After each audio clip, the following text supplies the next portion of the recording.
Dokter mungkin boleh kenalan dulu dok, kenalan sama audiens kita yang di YouTube.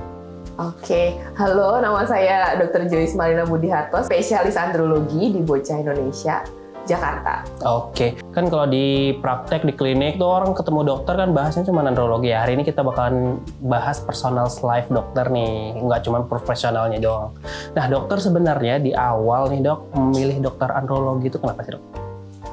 Enggak sih, sebenarnya saya milih andrologi itu karena sebenarnya ingin membantu apa sih kayak yang pingin punya anak gitu, kayak merasa aduh kayaknya perlu, kayak saya seneng gitu kayak omnya yang nggak bisa punya anak jadi punya anak tuh kayak rasanya tuh kayak bahagia banget. Yes. Itu kayak saya mau miracle-nya mereka saya bisa wujudin gitu tuh kayak seneng gitu aja sih. Kalau untuk teman, saudara atau orang tua ada yang dari spesialis yang sama nggak dok?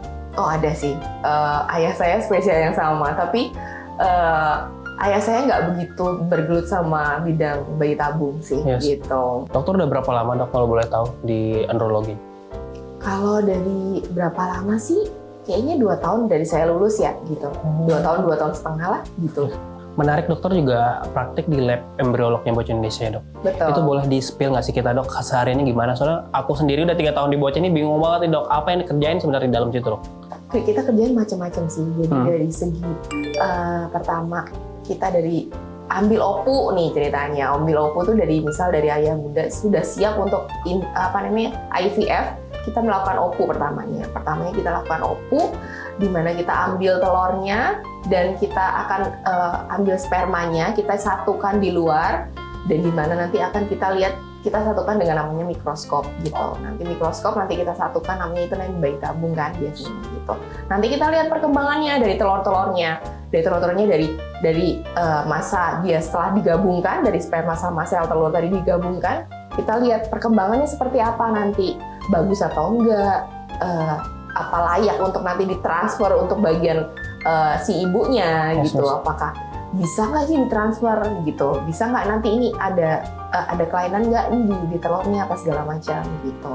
Nah dan berikutnya ada pemeriksaan lain sih, jadi misal kayak namanya ZI atau pemeriksaan PGT di situ juga dok? PGTI gitu, juga di situ juga ada.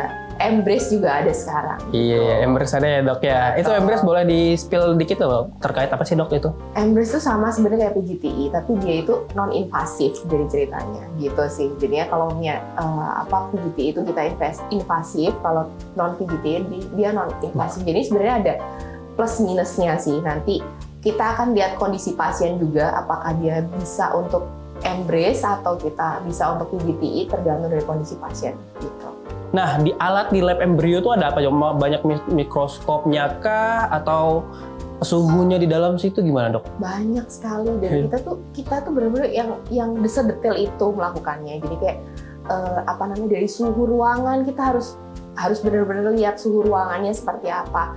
Kita lihat di situ kita harus benar-benar yang steril badan kita gitu. Karena kita melakukan dari mikroskop ya, bukan mata telanjang gitu. Jadi mikroskop. Jadi kita nggak boleh kayak bahkan make up aja nggak boleh gitu. Jadi parfum, make up itu ya nggak boleh. Nggak boleh, itu kan akan membuat jadi embrionya kualitasnya akan menurun gitu. Jadi seperti itulah, sedikit kayak kecil-kecil sebenarnya, tapi itu akan mempengaruhi efek yang sangatlah besar gitu kan. Kasian ya yang orang ingin punya anak sudah lama, tapi dengan cara kita seperti itu, nah makanya kita melakukan hal-hal yang sekecil itu aja kita lakukan gitu sih. Jadi kalau di lab embriologi itu pasti bakalan harus lebih steril dan juga suhunya itu di ini ya dok, ada normal suhu yang harus disesuaikan juga. Betul, ada suhunya itu harus ada yang disesuaikan. Jadi memang nggak boleh suhu-suhu yang kayak ruangan biasa tuh nggak boleh, karena kita tuh butuh suhu di mana embrio itu aman gitu. Jadi benar-benar kita tuh melakukan hal yang sedetail itu gitu. Kita melakukan freezing juga di situ. Freezing kayak misalnya setelah OPU dan segala macam, kita melihat nih apakah ini sudah oke, kita lakukan freezing dulu biasanya gitu. Nanti kita lihat kondisi dari rahimnya seperti apa, baru nanti kita transferkan. Wow, menarik dok. Tadi kan kita udah bahas terkait professional life-nya dokter. Sekarang aku malah tertarik dengan personal life-nya nih dok. Dokter kan Senin sampai Jumat praktek nggak dok? Praktek kan dok, juga di lab juga Senin sampai Jumat ya dok ya. Betul. Sama keluarga nih dokter ketemunya kapan? Ya sih sebenarnya ketemu sama anak-anak di ya malam sih biasanya atau pagi-pagi kadang-kadang kalau mamanya saya berangkat jam 9 ya saya ketemu anak sebelum sekolah gitu kan baru ketemu sama anak ya kayak gitu sih sebenarnya. Terus malam nanti baru ketemu lagi. Betul. Makanya biasanya tuh kalau di hari Sabtu Minggu biasanya tuh kadang-kadang saya off sih gitu karena memang buat quality time buat keluarga kan gitu. Yes, benar. Betul kan kasihan anak-anak saya udah saya tinggalin seharian penuh di hari Senin sampai Jumat. Itu kalau malam dokter baliknya ketemu mereka udah tidur atau mereka masih melek nih dok? Kadang tuh udah tidur gitu sih jadinya.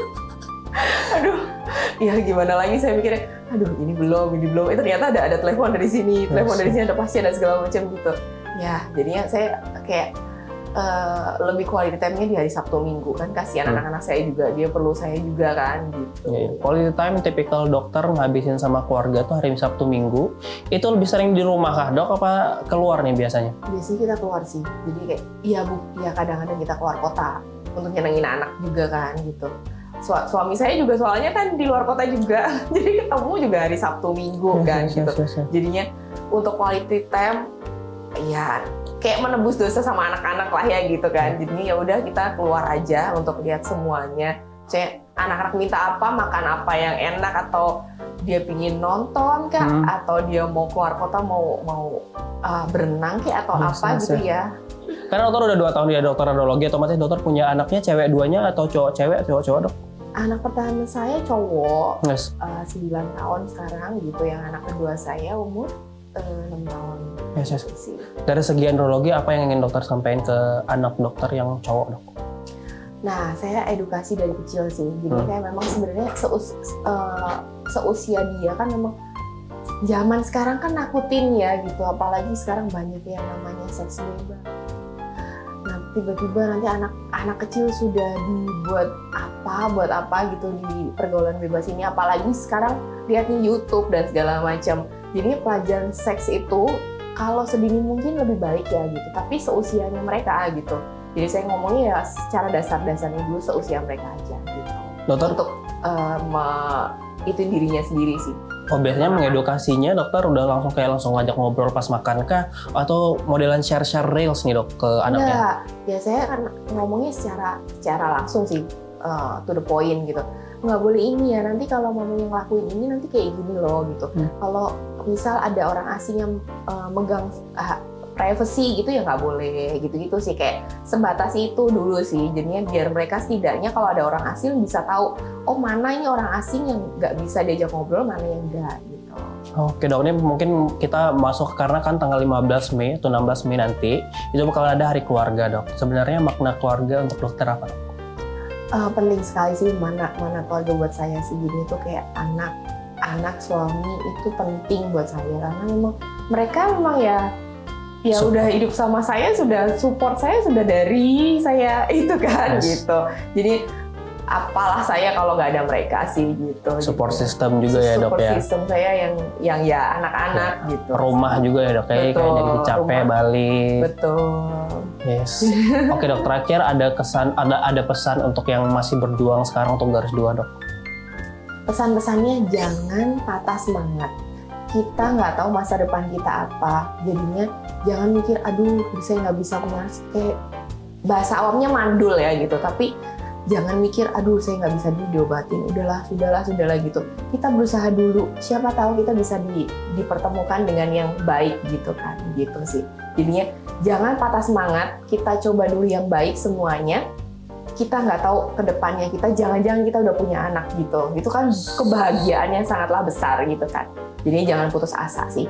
Jangan negatif thinking ya dok gitu, ya, tetap positif, formasinya bagus, supaya universe juga mendengar, Tuhan juga mendengar, ketemu sama dokter Joyce juga mungkin untuk konsultasi harus ikhtiar juga dong. Gak mungkin sama Tuhan doang ya dok ya. Nanti ikutin semua kata dokter, apa yang harus dilakukan, apa yang tidak. Yang penting cepat periksa ya, jangan malu-malu nih cowoknya ya dok. Jangan malu-malu untuk periksa, jadinya tetap kalau bisa secepat mungkin diperiksakan. Jangan nunggu nanti.